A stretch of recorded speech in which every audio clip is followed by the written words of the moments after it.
MasterChef Indonesia Season 11 sedang ramai-ramainya dihujat oleh netizen Indonesia. Kira-kira apa sih yang sedang terjadi dengan MasterChef Indonesia Season 11 ini? Dan kenapa masyarakat Indonesia sedang menghujat MasterChef? Setidaknya saya merangkum dua alasan kenapa masyarakat menghujat MasterChef Indonesia Season 11. Saya ucapkan selamat datang di Naratalk, sebuah konten riak berita sebagai bahan diskusi antara kita. Hari ini kita sedang libur dulu nih Pak, ngebahas masalah politik, ngebahas masalah Mas Gibran, Pak Prabowo, Pak Mahfud, Pak Ganjar dan lain sebagainya. Kita libur dulu. Hari ini kita ngebahas MasterChef. Saya adalah salah satu orang yang suka nonton MasterChef. Bisa dibilang penggemar MasterChef dari season 1 sampai season 11. Dulu kita nonton MasterChef season awal-awal itu ya di TV, nggak di YouTube seperti ini. Dengan kemajuan teknologi akhirnya kita banyak nonton di YouTube. Dan kita nggak pernah mempermasalahkan siapa pemenang kompetisi ini.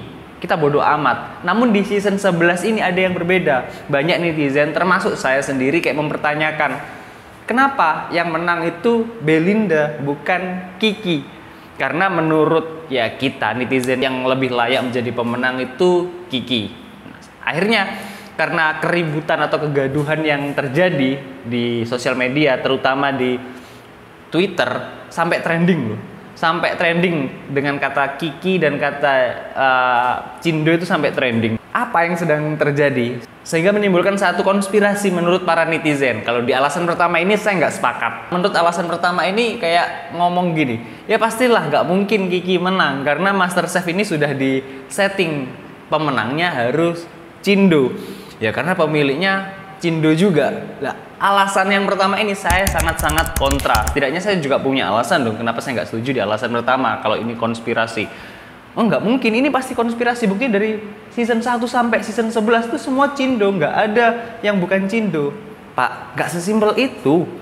Bisa saja ini hanya kebetulan, karena kalau memang di setting ini Cindo, yang rugi bukan kita penonton, tapi yang rugi adalah pemilik dari televisi ini. Karena pertama dia sedang ikut kompetisi pemilu, dia punya partai. Kalau sampai di setting seperti ini yang jeblok ya partainya dia.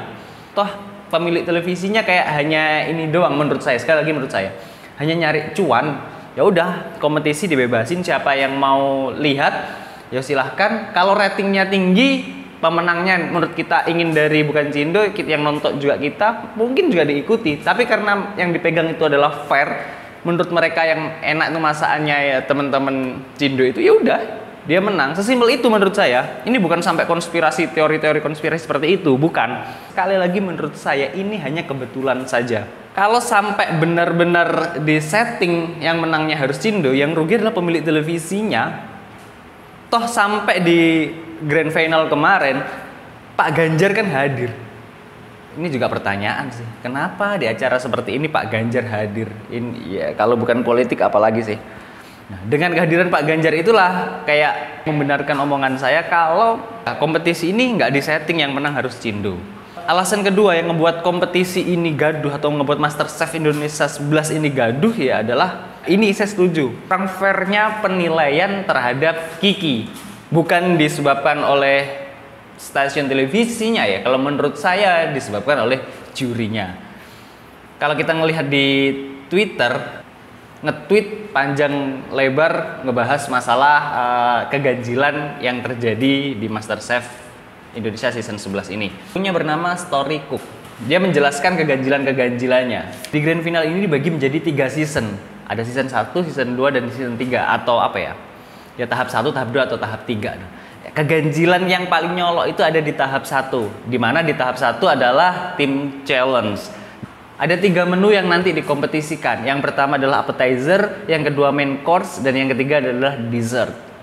Di 3 menu ini, pertama di menu appetizer, sebetulnya 2 kontestan antara Kiki dan Belinda itu sama-sama mendapat pujian, juga sama-sama mendapat koreksi. Terutama untuk Kiki, koreksinya ya kurang asin sedikit, tapi kedua juri juga memuji. Jadi kalau menurut netizen ya samalah. Namun yang unik adalah di penilaiannya. Di appetizer ini penilaian dari Chef Juna dan Chef Renata itu langsung jeblok, Pak. kan Kiki kesalahannya di seasoning ya, kurang asin dan kurang kecut sedikit, tapi kan nggak fatal-fatal banget. Nah, Chef Juna memberikan nilai sangat jatuh. Jadi Chef Juna memberikan untuk appetizer, memberikan nilai kepada Belinda itu 81, sedangkan untuk Kiki memberikan nilai 76. Ya selisihnya 5 lah. Nah, lebih parah lagi adalah Chef Renata. Ini memberikan nilai kepada Belinda itu gila, appetizernya 89 dan untuk si Kiki itu dikasih 75. Bedanya berapa itu? 14. Bedanya 14 poin. Menurut saya yang sedikit fair itu adalah Chef Arnold. Kan dia bilang kalau appetizernya sama-sama enak lah. Cuma kekurangannya yang punya Kiki kurang asin gitu. Ya dikasih selisih 1. Belinda dikasih 89 dan Kiki dikasih 88. Selisih 1. Kalau menurut saya yang sedikit lebih adil adalah Chef Arnold. Makanya kalau konspirasinya adalah Cindo, saya nggak setuju. Kita lanjut di menu kedua adalah main course. Itu Nyak Belinda dikritik sama Chef Juna, katanya dagingnya, warna dagingnya, degradasinya itu terlalu jomplang. Jadi yang tengah itu merah, yang pinggir langsung kecoklatan. Menurut temennya Belinda, dagingnya sedikit kurang matang. Dan menurut keluarga dari Kiki, ya agak alot. Jadi kan masalahnya di daging sebetulnya. Untuk main course-nya Kiki, itu langsung dipuji Pak oleh Renata dan Arnold. Katanya ya dia sangat-sangat suka. Namun menurut Chef Juna, apa ya, kulitnya itu kurang crispy. Kekurangannya di situ, tapi rasanya overall enak.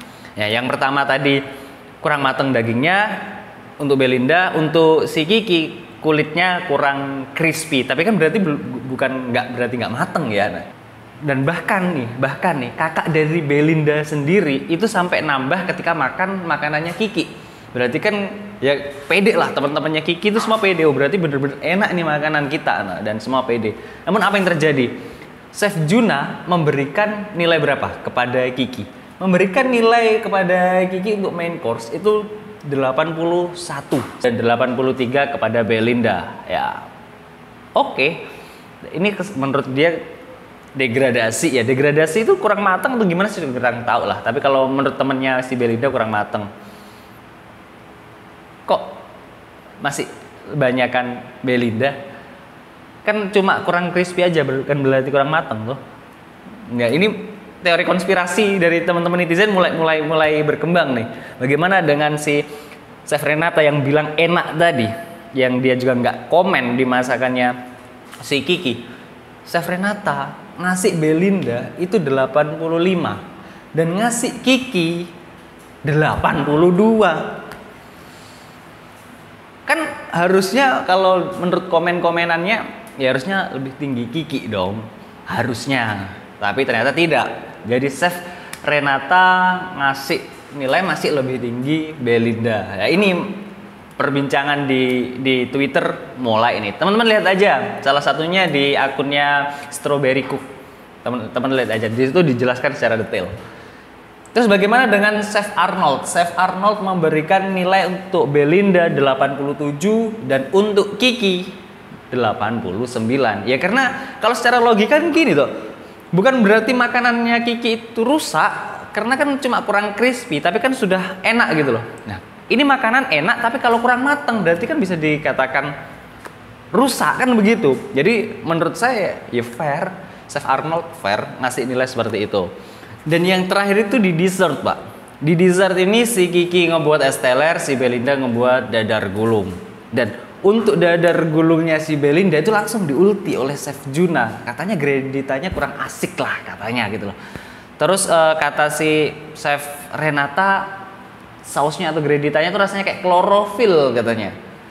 Dan si Belinda sendiri nyadari kalau kurang maksimal di dessertnya. Bahkan si mamanya Belinda sendiri kayak ngomong kayak ketebelan deh si kulitnya. Berarti kan segitu tidak optimalnya atau masakan si Belinda. Untuk si Kiki, Chef Arnold suka, dia bilang enak, Chef Renata juga bilang enak, cuma presentasinya aja yang sedikit berantakan. Dan menurut Chef Juna, ya ada aja si Chef Juna ini memang soft cake-nya itu kurang soft, tapi ya enak lah menurut dia. Jadi kayak nggak separah dessertnya si Belinda. Dan di titik ini Kiki dan teman-temannya pede banget, Pak. Terus Apa yang terjadi? Bagaimana dengan nilainya? Karena menurut Chef Arnold, punyanya Belinda itu kurang maksimal, dikasih nilai 88, dan punyanya Kiki dikasih nilai 90. Bagaimana nih dengan Chef Juna yang tadi bilang punyanya Belinda greditannya itu kayak air sama pandan doang, dikasih nilai berapa? Harusnya lebih tinggi punyanya Kiki dong. Ternyata enggak, Pak. Dikasih nilai sama. Oh, ini sudah mulai rame nih di Twitter nih. Udah mulai rame percakapan nih. Terus bagaimana dengan si Chef Renata yang bilang greditannya kayak klorofil tadi rasanya? Harusnya dikasih nilai jauh dong. Yang tadi punyanya Kiki kurang asin aja nilainya selisihnya 14 poin. Ini yang kayak klorofil ini dikasih nilai berapa? Ternyata enggak, Pak. Ya dikasih memang lebih tinggi punyanya Kiki. Tapi selisihnya nggak jauh. Punyanya Kiki itu dikasih nilai 72 dan punya Belinda itu dikasih nilai 70. Sisanya cuma 2 poin selisihnya. Nah, ini udah mulai rame ini, udah mulai rame dan lain sebagainya. Sehingga di tahap 1 ini pemenang di challenge tim ini adalah timnya Belinda. Padahal tahap 1 ini seharusnya ada nilai plus untuk si Kiki karena ketika nge-serve si Kiki itu dari belakang dan sebelah kanan sesuai aturan table manner lah. Sedangkan si Belinda dari depan. Padahal kan ini kayak di restoran yang dihadiri oleh ya juri pasti dan keluarganya. Nah, di sini dipuji oleh Chef Arnold. Akhirnya si Belinda pun juga ngikuti cara yang dilakukan oleh si Kiki. Tapi ternyata nggak menjadi nilai tambah, Pak. Wah, mulai rame. Tektok udah mulai rame. Dari tahap 1 selisihnya berapa? 19. Koreksi kalau saya salah. Selisihnya 19. Di tahap 2 sebetulnya juga ada gimmick. Di mana si Belinda itu ketika masak daging itu apa ya, motekinnya atau motongnya itu motong lemnya itu kurang nggak bisa, sehingga dibantu oleh si Kiki. Ditunjukin nih di Instagramnya. Ternyata ketika tayangan ini ditayangkan nggak ditunjukin. Harusnya kan ada nilai plus lah karena si Kiki ngebantu atau si Belinda nggak bisa. Ternyata nggak ditunjukin. Jadi orang-orang semakin menghujat si Belinda dan si Master Chef nih. Loh, ini kan ya Kiki kan lebih pinter, lebih bisa ini dan itu. Bahkan ada salah satu akun, nanti teman-teman lihat juga di Instagram, yang nunjukin betapa jeniusnya si Kiki.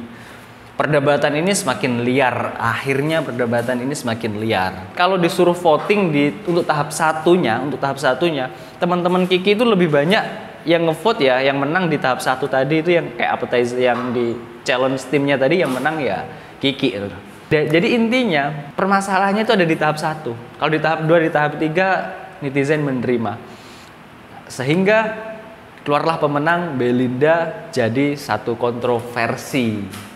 Kalau menurut saya sekali lagi ini bukan masalah konspirasi yang Master Chef yang menang harus Cindo, itu bukan, Pak. Karena kalau sampai ini dilakukan oleh Pak Haritanu atau RCTI atau MNC Group, yang rugi adalah MNC Group sendiri. Pertama akan ditinggalkan oleh penontonnya, kedua akan ditinggalkan oleh audiennya karena mereka punya partai, dan ketiga di grand final ini kan dihadiri oleh calon presiden. Jadi akan jadi blunder bagi calon presiden tersebut kalau memang diniatkan seperti itu. Kesalahannya di mana? Kesalahannya bukan di kompetisinya. Boleh dong saya mengkritik. Menurut saya kesalahannya ada di kurang bijaknya jurinya, Pak. Seharusnya kalau memang mau ngasih nilai Kiki itu jelek, ya jangan muji atau jangan bagus-bagusin, udah nggak apa-apa. Jadi kesalahannya hanya ada di kebijaksanaan dari 2 juri. Kalian tahulah siapa juri tersebut. Jadi sama sekali nggak ada kalau ini adalah konspirasi tai kucing, itu nggak ada. Menurut saya sekali lagi nggak ada. Tapi bebas lah. Saya punya persepsi, teman-teman punya persepsi. Cuma yang ingin saya pesankan, ini adalah tahun pemilu, kurang-kurangilah kita ngebahas masalah SARA ini, kurang-kurangilah. Ngomong masalah SARA ini kayak kita olo-oloan bapak di sekolah. Awalnya main-main, lama-lama jadi berantem. Kurang-kurangilah karena di sini tahun-tahun pemilu. Untuk Master Chef dan para juri, please bijak. Jadikan ini sebagai introspeksi dan mudah-mudahan kompetisi tahun depan semakin asik. Untuk teman-teman nggak usah boykot gitulah. Kita slow aja dan kita selalu kritisi apa yang menurut kita kurang benar. See you and good luck, Pak.